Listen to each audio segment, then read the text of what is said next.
Primo giorno di ferie alla Fincantieri, ieri in tarda serata è stato siglato l'accordo tra proprietà e sindacati. Finalmente c'è uno spiraglio per l'azienda cantieristica, si prevedono perciò anche a Marghera orari flessibili di 6 ore al giorno e per 6 giorni alla settimana per un'ottantina di lavoratori. Con l'intesa raggiunta vengono ritirati i provvedimenti di cassa integrazione che Fincantieri aveva applicato in relazione al possibile mancato completamento di una commessa. Accordi analoghi a quelli di Marghera sono stati firmati da Fincantieri anche negli stabilimenti di Castellammare, Ancona e Sestri Ponente.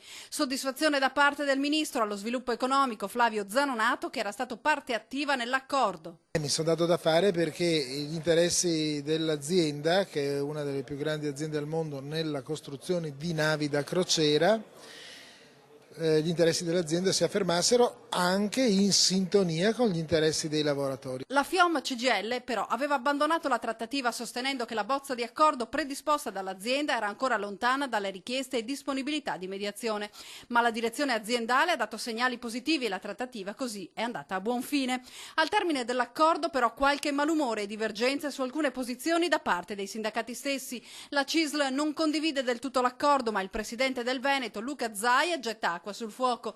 Tutte le posizioni sono ragionevoli, l'importante è che si mantenga il sito produttivo.